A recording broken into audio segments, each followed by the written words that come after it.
Andrew and I, Andrew and I have actually tripped into each other now about 3 times. We were introduced in Aberdeen, so that's a long way to go. Not as far as where Eileen lives, but quite a way. And I remember everyone saying, "Have you heard of? Have you heard of?" And I was like, "Not really sure." Um, but I do remember the program completely.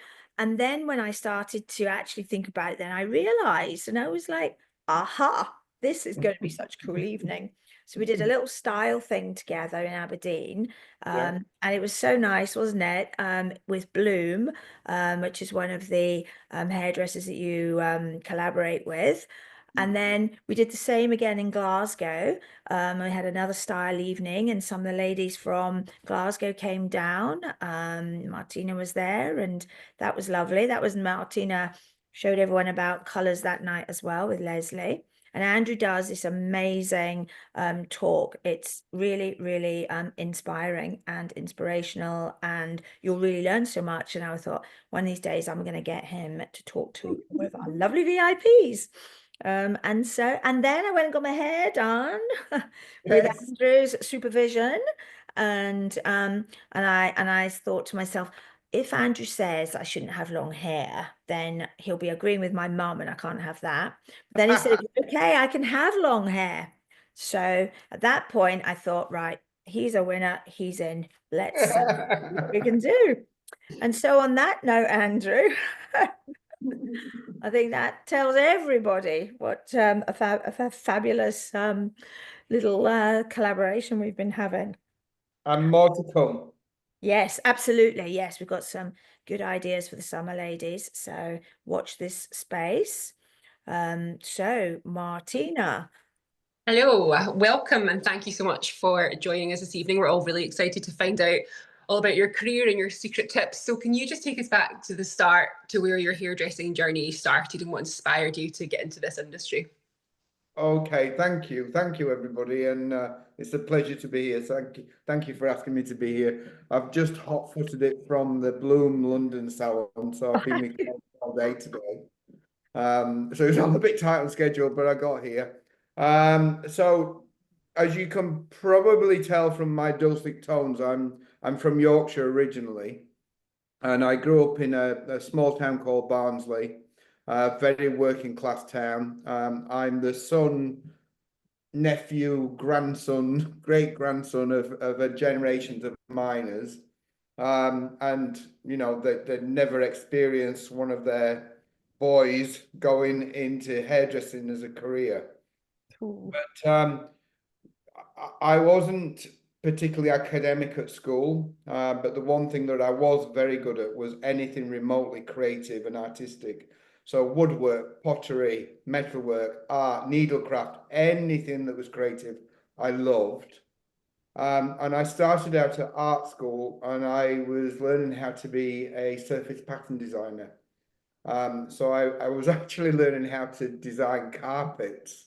Oh, And then that working class lad in me who left school with no qualifications and was told that I wasn't going to make anything of myself.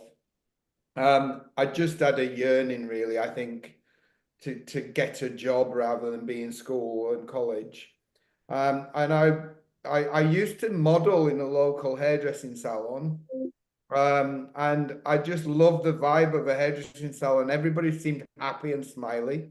They played great music. Everybody looked cool in terms of fashion and their hair. And there was this chatter going off, which had been on every school report that went on to my parents. They said Andrew would be a great scholar if only he stopped talking and smoking around the back of the bike sheds. Um, so I drifted into hairdressing as a career, but I was for anybody that's of kind of my age group. I'm 58, so I'm 60 in 2 years' time. That's when you're supposed to say you don't look that age, Andrew. don't you? Absolutely don't. You look 10 years younger. um, and I drifted into hairdressing, and yeah, it just sorry, my train of thought there was I was one of the last ever indentured apprentices in the UK. and the YTS, the youth training scheme, kind of took over. So my mother, God bless her soul, is no longer with us, but was my best friend in the world. And she said, if you're going to be trained to become a hairdresser, you need to find the best hairdressing salon in the area, and you need to be an apprentice. So she actually paid for me to become an apprentice hairdresser. And I've got to say, for the first 6 months, I went home nearly every night crying, saying I hated it and didn't want to do it. But Mum had paid. So she was like, "You're going back, son." And then all of a sudden the penny clicked, and I fell in love with it. And I've never ever looked back. And you know, when I pinch myself and think about this lad who grew up on a council estate in a mining town in Yorkshire, who was very bullied. I now work as an ambassador for the anti-bullying charity Kidscape, and you know, no qualifications, and was told at school that I would never make anything, and became the British Hairdresser of the Year. Do you know what I mean? It's Incredible. a whirlwind for me after even spending nearly 4 decades doing the job that I do. Yeah, and that's nice that you've got your mum to thank as well, because I always think if I could go back and tell my younger self, it would be your mum is always right. So she knew, didn't she? She is always right, and although you know she left us 12 years ago when she died, when I first met my husband 7 years ago, he'd be like saying to me sometimes, "Who are you just talking to?" Oh, Because I still have conversations with her all the time, and she's still very close to kind of who I am and what I do, and she's a great mentor. amazing. So then you're really well known for obviously being on 10 years younger. So how did you get into that, and how has that shaped your career since then? Okay, I slept with a director. Always the way, isn't it? It was casting couch. See, I told you, Martina, that's an avenue that's been well closed down now, No, I unfortunately. can't do that. So I know you can't, but oh. Actually, no, I didn't. we're going to start a rumor, though. Yeah, exactly. Clickbait that one. Yeah.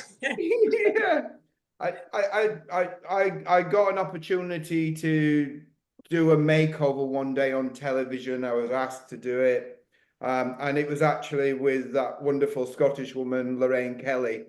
And I was the resident hairdresser for about 5 or 6 years on Lorraine in the morning show, and worked with an amazing team. And then I just got a call from a production company saying, "We're making this new TV show called 10 Years Younger. We'd like you to come for an audition." I got the gig.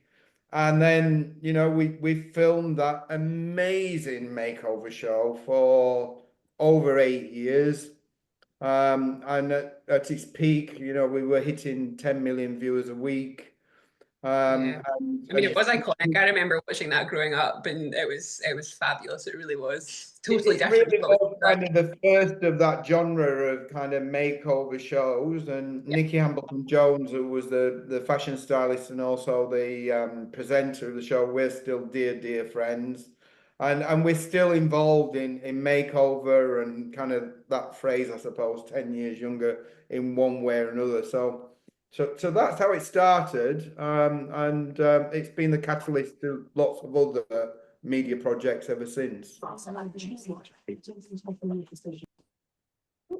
sorry, got a bit of background noise there. So you've had quite a variety of famous celebs that you've worked with, but is there anyone that stood out as your favourite, or any really memorable moments that you can share with us? You wanted me to ditch the dirt, aren't you? Yeah. Trying to be nice, but you know, any gosh you've got, we'll hear it. Well, any professional hairdresser would never tell anybody about their clients anyway. So, but I I thought think it was a hairdresser's job to gossip, no? well, I'll take that. I'll answer that in a slightly different question, in a slightly different way. One of the projects that I'm working on at the moment, and have been for about 18 months, is a new media broadcast called Split Ends. And I film it in the salon with a friend of mine who was an actress comedian called Olga Thompson. And anybody on Instagram, if you follow her, she's called Big Fat Greek Mother, and she's hilarious. And Olga and I met through the anti-bullying charity Kidscape because we're both ambassadors for it. And it was fireworks at dawn. We realized there was something that we needed to do together. And Olga grew up in her mother's North London salon, the daughter of a Greek Cypriot immigrant hairdresser. The kids all grew up in the salon, kind of cleaning the rollers and sweeping up and things. And later in life, when Olga became an actress and comedian, she actually uses some of the characters who her mum's clients were as inspiration. Mhm. So the way that split ends work, a celebrity sits in my chair, and my opening line is "Tell me about your split ends," but then I go, "But be quick because I want to hear about your split life," because there's this amazing rapport that happens between a hairdresser and their client, the client and their hairdresser, that happens nowhere else. In, like, within 5 minutes of somebody sitting in my chair, I know their life story and they know mine. And Kind of like a therapy session, actually, going to the hairdresser, isn't it? You just spill your guts to them. You don't even know them. it absolutely is. I mean, we as hairdressers are like the untrained therapist, we're the vet, we're the gynecologist, we're the priest. We often know things that are happening in their life before their best friend or their husband knows. Yeah. So that's what split ends is. And when we first started putting the show together, and you can catch it on podcast and YouTube, we've filmed about 20 shows now. But my husband said to me, he said, "Oh, so you're now going to become a chat show host as well." And that's basically what split ends is. Somebody sits in the chair, tells us all their life story, tells us about their projects, tells us about their charities, all through the power and medium of having their hair styled. And it just so happens that Olga's my mate, likes hanging out at the salon because she grew up in a salon, so she sits next to us and we have this three-way conversation, and it's just beautiful. And you can follow us on Instagram. It's Split Ends with Andrew and Olga. Oh no, we definitely will. But I suppose people are putting so much trust in you with doing their hair anyway, so that kind of goes hand in hand with trusting you with all their life problems. It's absolutely about trust, and that's the relationship. And a lot of my time now in my career and my work life is spent training people and kind of thinking about how they can perform and do things better. But I think I swerved your question very well there about the celebrity. Okay. Well, what's been the nicest celeb, or the one that you've loved working with most? Not a negative thing, a positive. Okay. I'll answer that in a way that I always get very nervous about meeting a celebrity and doing their hair, because I think if you've got a vision in your mind of who you think they are as a person, and then they turn out to be some horrid diva, then it spoils kind of your illusion of who you think they are. But in all honesty, I've worked with everybody from A-lister to Z-lister, and it's always the Z-listers that are the challenge. I thought you would say that. Yeah. Yes. The A-listers are far too professional to be like that. So, Yeah. A-lister, I've worked with everybody from Tom Cruise to Eva Longoria, and Z-lister. He's got nice hair to run your fingers through. Worth it. Oh, that's fantastic. What a client to have in your list. So what about your transformations in the show? Were there any that were really unforgettable? And that must be quite emotional as well when someone comes out and they see themselves for the first time. So what's been a kind of standout from that? You're absolutely right. And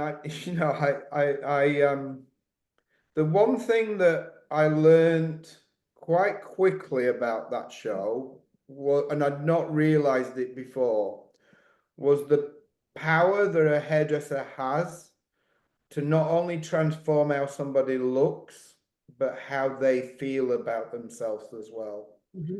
And it really dawned on me through that show, because the show was very much about telling somebody's life story and and usually a life story of the reasons why they'd started neglecting themselves or not taking care of themselves. And for anybody that's never seen the show, I mean, the premise of it is we took somebody who looked pretty ropey, and then made them look amazing. But the interesting thing was that the big reveal in front of that massive mirror was 100% honest. It was the first time she'd seen herself completely. So the reaction was completely genuine. And I used to sit in the back of the studio while they were filming it, and it was exactly the same thing that would happen to every contributor. The mirror would turn around and they'd go, "Oh, Barty, my hair! Andrew, my hair! Oh, my hair!" And you could see the directors in the background going, "Oh my God, she's had 50 grand's worth of facial surgery. She's had 40 grand's worth of dental work. She's had fashion, she's makeup, and all she's doing is talking about her hair." So they'd then say, after the filming it, they'd say, "Right, we want to film that one more time, Jean. But this time, Jean, can you mention the surgery you've had on the dental work and the fashion?" So they'd film it all over again. And the mirror turned and she'd go, "Oh, man, and my surgery and my makeup." Yeah. So, but that's the power that great hair's got. And I'm sure the listeners will agree with that if you've got great hair, everything's possible in life. And great hair means confidence, it's confidence building. So therefore it builds your self-esteem. Therefore it builds your well-being. So hair's really important. It's that fashion item that you never take off. It's got to work for you whatever's happening that day, whether you're on the schoolroom, whether you're in an important board meeting, whether you're going out with the girls, whether it's sexy time, wherever it is, hair's got to work. It's got to work for you. So and I think as I've got older, and the amazing women that I've worked with throughout my career, I've realized more and more kind of what the power of great hair really is. No, absolutely. And I think if you're having a bad hair day, it really kind of ruins your day, because, yeah, it just puts a dampener. But if you're having a good hair day, you walk out the house with a bit more confidence. Well, I think, all the listeners will have experienced a bad haircut or a bad color or kind of a bad blow dry. And I mean, even a blow dry, if you have a blow dry, you can usually feel from that first brush stroke whether it's going to be good on or anything in between. And that's what we, as Sarah said, I work with a salon group called Bloom. We have a salon in London, in Aberdeen, in Glasgow, and I work in all three. And part of my job role there is brand lead. And a lot of that is kind of making sure that our stylists, our teams, whether they're meeting you when they're 18 or they've been working in the industry for 4 decades, that they understand it's what you need and what you want, and being listened to. That's really important. Yeah, we've got one of our ladies on tonight who's just talking in the chat, Lisa. So Lisa tragically went through breast cancer, but she's survived it now. But she's saying, well, she works with the Little Princess Trust, which I know that you do as well. Oh, amazing. And she has got beautiful, beautiful hair now, but she did donate her hair to the Princess Trust. But she said that losing her hair was harder than when she had to lose a breast. So you can see how important it is to have it. I mean that alone. I mean the great thing that I take absolute joy from is having a reputation for what I do, and being a known name for that means that I can create awareness, because I can have a bit of a voice and I can create awareness for various things. And one of those things is I'm the hairdresser ambassador for the Little Princess Trust. And for those people that don't know what the charity does, we accept donations of long hair that is made into wigs that are then given to children who've lost their hair through cancer treatments. And the charity started 20 years ago by Wendy, when her daughter Hannah was 7, was dying of cancer and lost all her hair, and all she could say, and it gets me every time I tell this story, "Mummy, I just want my hair back like a princess." And You know, now the charity's donated over 20,000 wigs to children that have lost their hair to cancer. And that goes straight back to what I was talking about earlier about, you know, when you sit in a hairdressing chair, if your hair looks great, it boosts your confidence, your self-being, your awareness, your well-being. And it's exactly the same for a child that's lost their hair when that wig's given to them. Yeah, no, it's an So, amazing charity. What you're doing is incredible. And what Lisa's done with them is incredible. I know you didn't work directly with them, Lisa, but having donated your hair, 17 inches to be precise, which is wow. brilliant. Yeah. I know. I mean, for anybody that does know anybody that does want to donate, one of the things that we are desperate for is longer lengths of hair, because we get a lot of donations a few inches long, but 12-inch, 15-inch or longer is kind of what we really, really need. I've never been fortunate enough to have long hair. And funnily, my 2-year-old daughter has started telling me that she wants hair like Barbie. And I'm like, Millie, we're never going to have long hair, sweetheart. You're just destined to have hair like mummy. I'm so sorry. But that's her icon right now. At 2 years old, she wants the Barbie hair. No. But anyway, right. So what's the biggest lesson you've learned from working in such a creative and high profile industry? Oh, the biggest lesson that I've learned. I think the biggest lesson that I've learned goes right back to being that 17-year-old apprentice in a village hairdressing salon in Yorkshire. And the woman that taught me and trained me was very glamorous. And, you know, although she came from that working class town, went on holidays to Acapulco and, you know, dressed in designer gear and all that, and great handbag, Sarah, as well.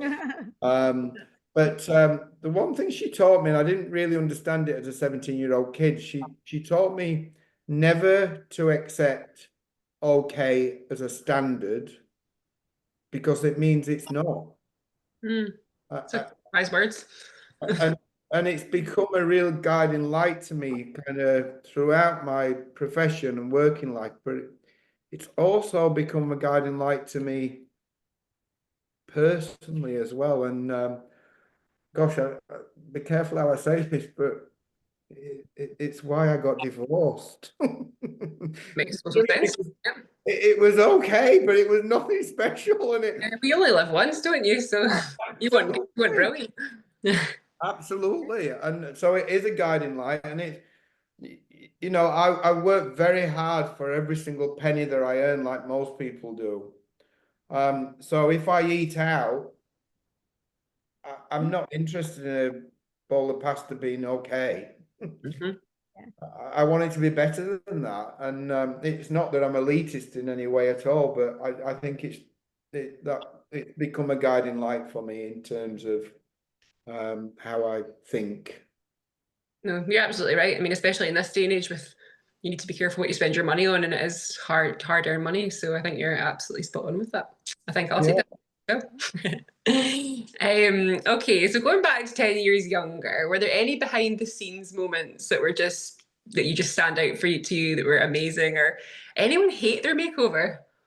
Um, I mean that transformation of the show was quite dramatic. It was quite big.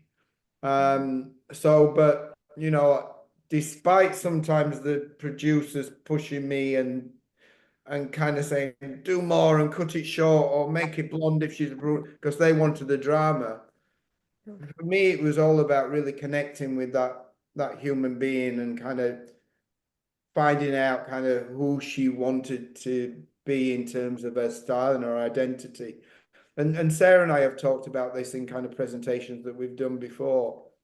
Is I always I want to understand who somebody how they want to express their personality through their hairstyle, and without sounding too cliche or without sounding putting people into boxes. I often find that people kind of revolve around kind of three style statements, and it's either they want to whisper about their style and have something very subtle, or they want to talk about their style and have something a bit more chatty, or they want to scream about their style and have something really out there.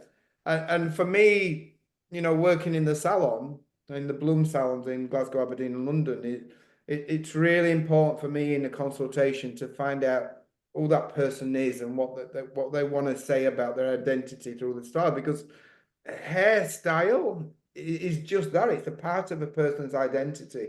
It's part of fashion, it's part of popular culture, it's part of history, it's part of politics, you know. It's amazing. I mean, a few years ago I created a public exhibition in art galleries across the UK called Beehives, Bobs and Blow Dries, and it celebrated kind of the last 70 years of British hairdressing. And in that, every decade has kind of got its own style icons or a particular look about a style.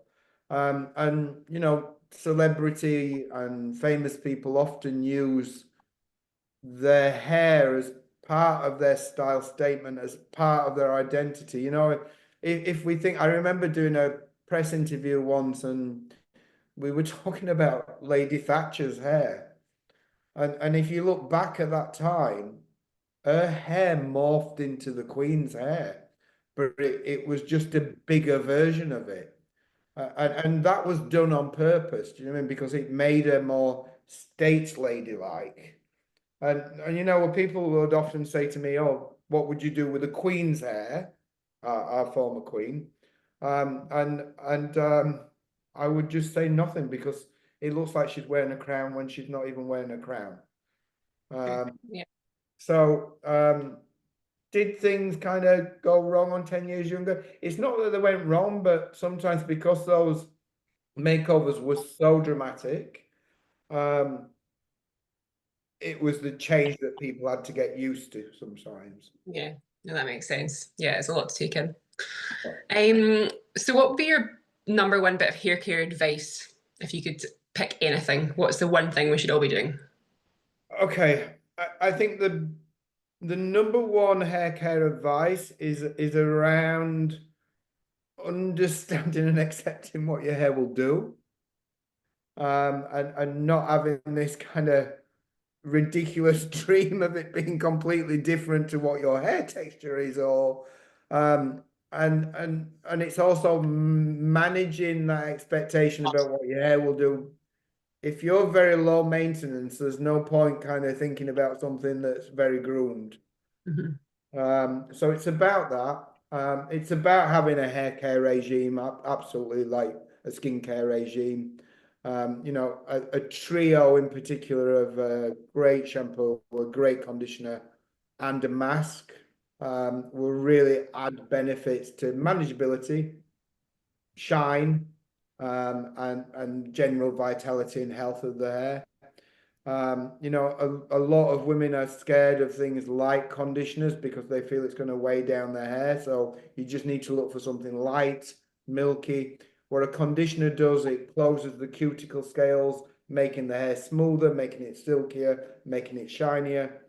And I think every woman who is listening to this broadcast has probably got a conditioning mask in the back of their bathroom cabinet that they've used once and then never used it again. Be religious about using a conditioning mask at least once a week.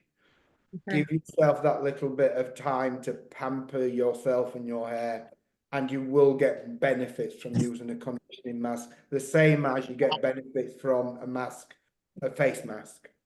And I mean, I could go on forever about it. And I'm actually late summer, early autumn next year, my book's coming out called Crowning Glory. And in it, there's various chapters, and it's the definitive hair Bible. And in it, there's various chapters, and one is all about eating your hair healthy, because what we put into our bodies really does make a difference to the nutritional value that feeds the blood supply, that feeds the follicle, that therefore feeds healthier hair growth. So watch out for the book, Crowning Glory. I think I'd love to come back and do a launch for it when we're ready to launch. That'd be cool, yeah. No, good. Definitely have you back for that. But And I my can biggest testify to your tip, conditioning thing, Andrew, sorry, because Joe. I can testify to your conditioning on the basis that you gave me that or told me which shampoo to buy that they do in Bloom. and Yeah. you do that conditioning thing every single week. And I have actually been religious about it, and it has made an absolute difference. It really Yeah. has. I even told my mum to get on and do it now as well. So yeah, it definitely made a difference. The So difference, it's true. the differences are beautiful because it usually means more shine. It means softer and kind of nicer to Yeah. touch. And it usually means it's more manageable because Yeah. it's head. Yeah, and less sort of frizzy, and it just, yeah, it's definitely, I've definitely been noticed that difference, and I have really been religious about it. I was like slap all on, and I think I might Yeah, be on my third bottle of it now, the little container of it. Yeah, great. Thank you. I'm Right, glad start that. I know, because when you felt my hair, it was dry, so I need to go on the conditioner. So what about pro-aging? What's your advice for that? Oh, I mean, again, in the book Crowning Glory that's coming out next year, there's a whole 30-page chapter about it. I think it's. I mean, one of the things, and Sarah picked up on this right at the beginning. There is this fallacy that as a woman matures, that she gets to an age that she has to cut her hair off short, and it's absolute. Yeah. It's not real. It's not real. A woman can wear longer hair throughout her life, no matter what age, but there's some caveat around that. And one is the ends have got to be kind of neatly kind of cut and trimmed to and have some shape to it. Even most teenage girls can't get away with a centre part and their hair hanging down like a pair of curtains. So it's about some shape and cut to it, no matter what length it is. Yeah. Color, I think, is a way, painting your hair with color is a way of adding to kind of that kind of image and that vision of kind of how great hair can look. And finally, kind of the condition and the way that the hair's styled. Do you know what I mean? If you get up in the morning and you just pull a brush through your hair and you don't do much with it, you're not showing it off. Yeah. But if you put a hot roller and if you put a blow dry through it, if you put a hot brush through it, and it makes more of it. So I think women can definitely wear their hair longer throughout life. And one of the things that I've often found as well, this is through experience, and I'll I'll just add to this. I'm going through the menopause, which I mean I really am. And the amount of women that I've met kind of throughout my working life, kind of so much is changing as we get to a certain age. And if long hair has been a part of her identity and who she is, and it helps her to feel maybe more feminine, then why on earth would you cut your hair off because you got to a certain age and lose the one thing that kind of maybe makes you feel more feminine or glamorous or whatever else it is, when everything else is heading south and there's so many other challenges happening. Yeah. So I'm a great advocate for longer, as I am shorter hair as well. It's all about that person. Mhm. There's no one size fits all, and that's what I've been talking about in the writing of my book, Crowning Glory, that there is no one size fits all. It's all about you. You, what you're comfortable with. Absolutely. So what about thinning hair? One of our ladies is saying she's on steroids and she's for the past 8 weeks noticed a dramatic thinning in her hair. Any advice for that? There is lots of advice, but one of the things that I would suggest is hairdressers have got a certain amount of knowledge and know-how, and certainly an amount about the science and the structure of the hair. But we don't always have all the answers, especially around menopause and kind of medications that people might take. So my advice has always been, if I can't if I can't take it any further than my knowledge, then I would advise for somebody to visit a trichologist. Okay. And there is a professional body in the UK where you can find a trichologist local to you. I work with a particular guy called Ian Salis, who is known as the hair medic. And he'd love to come on and talk to you in the Yeah, future. Yeah. You'd like him as a guest. He's yeah. amazing, and he's a leading authority in the UK. And I've recommended many clients to him over the years who've seen results.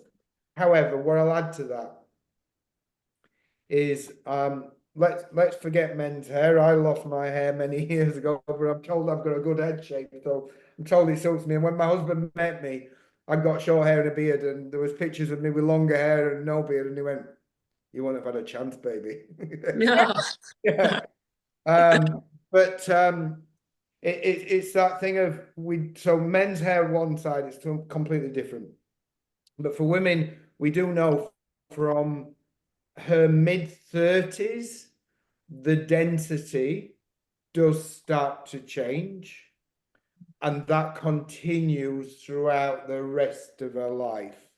And despite all of these wonderful PR and marketing campaigns, there is no magic cure to change that natural evolving state that happens. The hair does change the texture and the density, and that's why a lot of women, when they do get to a certain age, they end up cutting their hair off shorter. Because it's just not as dense or as thick, or as it's not got the same vitality. And as a woman matures as well, the hair, it's not that you've got less hairs on your head, but the hairs on your head are finer and not as dense. Okay, that makes sense. There is a definite change that happens, and that happens throughout. It's part of life's change. Yeah. So Karen is saying, I've stopped colouring my hair and I'm now various shades of grey, but I have no intention of fading into the grey. Any advice? I always have to be careful about this question, and I get asked it a lot. For me, okay, firstly, there's no such thing as grey hair. There is only white hair. The hairs that come through, your hair stops producing melanin, which is your hair color, and you end up with these white hairs. What tends to happen is it doesn't happen evenly all over the head. It does for some people, but not all. There's a complete and utter science to that. And what happens is you retain some darker hairs, usually at the back, whiter at the front, and you end up with this illusion of that it looks grey, but there is no such thing as grey hair. So these white hairs then tend to be different in texture. It doesn't shine as much. It doesn't have as much vitality. So it starts to look completely different. And my thoughts are, and I know Sarah will agree with me this, when you can live your life in colour, why would you live your life in grey? Do you know what I mean? Yeah. So for me, but for somebody who's decided to move to that grey side of life, then even just half a dozen foils of woven highlights around the front, either darker, brighter, or lighter, makes a massive difference next to the skin tone and the eye color. Okay. So I have many clients who have gone white and they don't color their hair anymore, but once a year, twice a year, they just have a few little kind of tinsel lights around the front of their face, and it really complements the skin tone. That's great. Brightens them up. So it just adds Absolutely. a bit of brightness.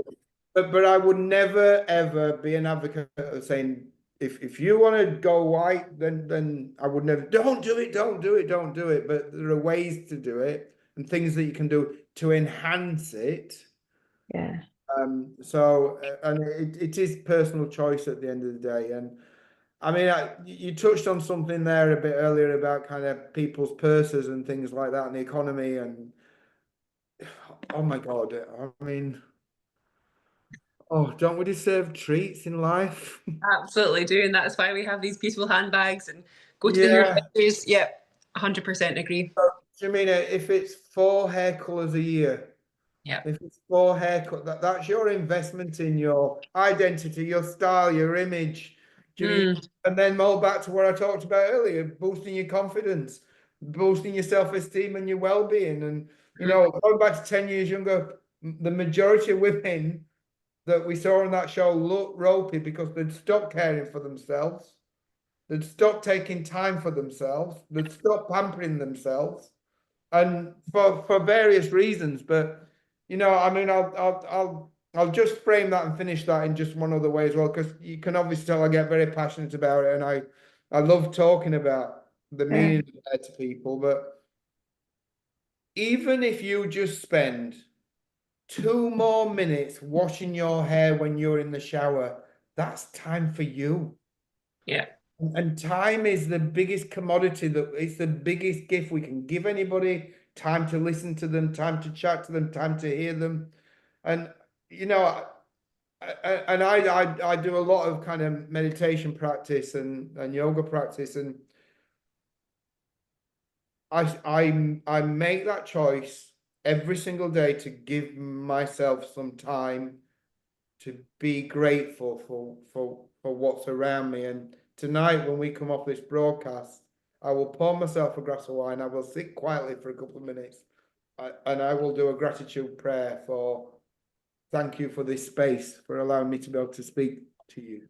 No, that's lovely. No, you're absolutely right. It's nice being in the shower, actually. In fact, Sarah, if I'm late from work for work, it's because I'm washing my hair, and that's like As long as you condition it, Martina, as long as you condition it, we Yeah. can do Well, I that. have these videos now. I need to actually need a personal hairdresser. You're gonna have to do it. You are. Right, so we've got excuse me, Tanya saying she's got a bit of the opposite problem. Her hair is so glossy and shiny, meaning that it won't do what she wants at all. It won't even stay in a bun.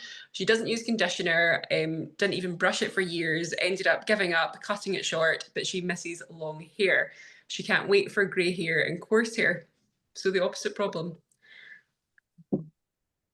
Speechless, Tanya. Tanya, it sounds like you've got the hair we all want. Okay, well, hopefully the grey and the coarse hair comes soon. I think you've got lovely hair, Tanya. It's a really nice style. You suit it. Yeah. Yeah. Let's see it long. Go on. Let's see it long. Lindsay went white at 21 after a car accident and loves her new white grey hair now at 68. Lindsay, you rock your hair. You always look so cool, and I want to look like that when I'm, even 50. Like that's, you look amazing. Even 50. And please, nobody misquote me or mishear me.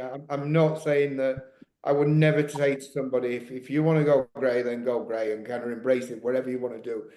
But it's about personal choice.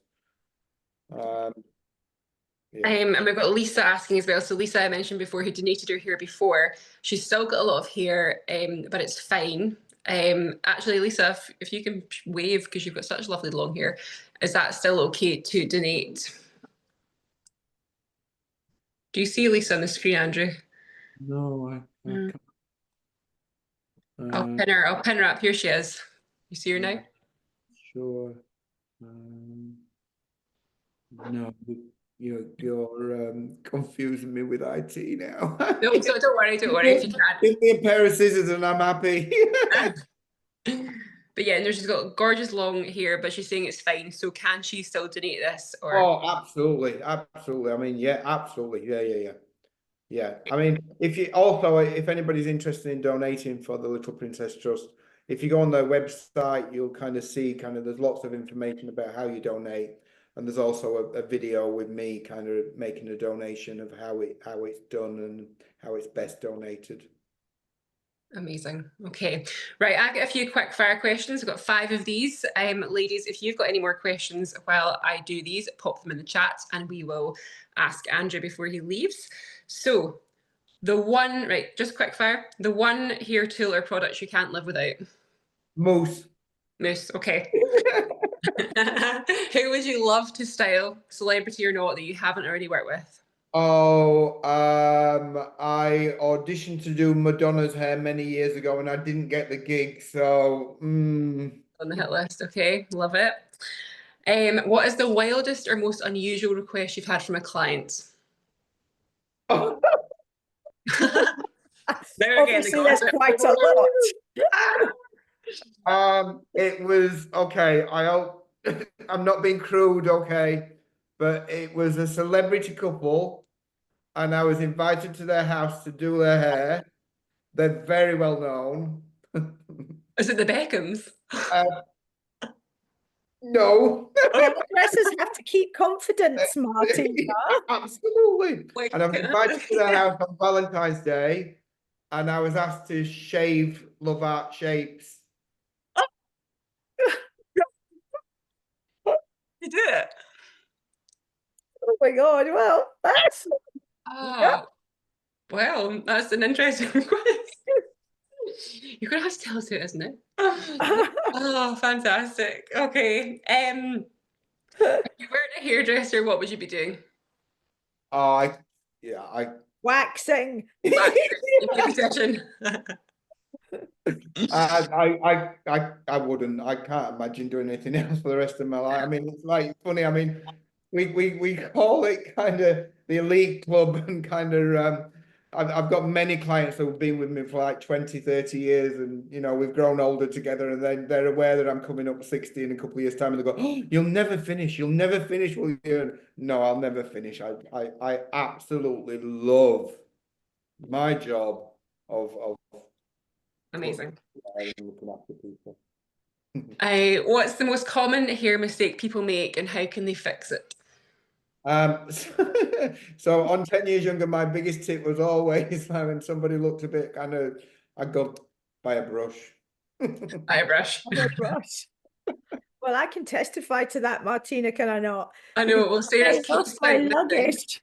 I Yes. lost my luggage, Uh-huh. and I didn't have a brush from, like, I arrived home on Friday, dead of night, and my luggage, every day they promised it was going to arrive. And I was like, there's no point buying a brush because it's going to arrive any minute. You know, it's a BA minute, by the way. And by Tuesday, it was a problem. Luckily, we were doing a shoot on the Wednesday, and I had managed to receive my luggage.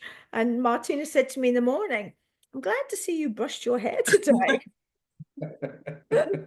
Yes, it was a relief. I did bring an emergency brush just in case. I Yeah. didn't have to use it. I was like wrapping it up and all things. Oh, yeah. Okay, we've got somebody asking, how many times a week should you wash your hair? I've often been told it's not good to do it every day. Nonsense about not doing it every day. It just depends on what you're washing your hair with. So, you know, if you're spending a little bit more money on a shampoo, then there's a chance that there's going to be something in that ingredient base that's more than just a detergent. If Yeah. you're only spending something very, very low, £1 or a couple of pounds on a shampoo, then it is going to be predominantly detergent based. So it's like using something from underneath the kitchen sink. So I often think as well, and again, don't misquote me here. One of the things to consider is when you wash your hair, you're not only washing your hair, you're washing your scalp. Mhm. Scalp is the skin, an extension of your face skin, your body skin. You wouldn't dream of not washing your skin at least once a day, if not twice a day. And you take your scalp to exactly the same place as you take the rest of your skin. Okay, yes, that's an interesting. But I'm not advocating that you should wash your hair every day. No, that doesn't work for everybody. But always remember that you are washing your scalp as well as washing your hair. And going back to that tip around spending that couple of extra minutes in the shower when you wash your hair, remember, be mindful that you're also washing your scalp. So, you know, that finger pressure and that massage pressure, slow it down. You know, most people do this scrubbing kind of quick. Spend a bit more time massaging the scalp, cleansing the scalp, thinking about your cleansing the scalp. Dial down the heat on the water as well. Most people tend to use a really hot water. So you should be about lukewarm. That's more beneficial to the scalp. So again, there's a whole chapter about caring for your hair in my book, Crowning Glory. There we go. We're going to get this book. I know we're What getting a about lot those of. things that they're on Instagram now where you sort of heat your head? What's that all about? It's There's like, it's usually associated linked to some kind of massage technique. So right, what happens is, as you've all experienced at the salon, you always get this really lovely slow massage. yeah, What that does, it stimulates the blood supply to the follicle. okay, Therefore, that blood supply is feeding the follicle and therefore for healthier hair. So it's worth thinking about that. right, If you're spending that bit of time and thoughtfulness around massaging your scalp when you wash your hair, there is a benefit to the hair's growth. okay, right. So it's maybe not one of those, you know how on Instagram or Facebook, there's always the latest gadget, Chocolate. be Yeah. it cleaning or whatever it is. And I keep seeing this one for the hair, and I'm like, that looks interesting. Yeah. And it's a heating your head. Yeah. Right. I'll pay more attention to that one then. But there's a lot you can do just yourself. Do you mean with your own fingers when you're Yes. washing your hair and kind of massaging your scalp? Combing it for 4 days. Oh, your laugh's infectious. We're getting a lot of love for it in the chat and a lot of love for you. And everyone wants you to come back. But I think what would be cool is next time we're down at the boat in London, and our ladies are along, you should come along and have a glass of wine with us or a fizz. Oh, I would love that. Yes. Yeah, we've got the boat in Canary Wharf, so we'll be doing more events towards the spring, summer, and we'll absolutely have to meet us in person again. And Lovely. And if anybody wants to come and see me at the salon, just to remind her, Bloom in Aberdeen, Glasgow, and London. And I'm honoured that you asked me to come along tonight, and I'd like to give everybody a gift. If they'd like to visit me at the London salon, then we're going to organise a 20% discount on your first visit if you'd like to visit me at the salon.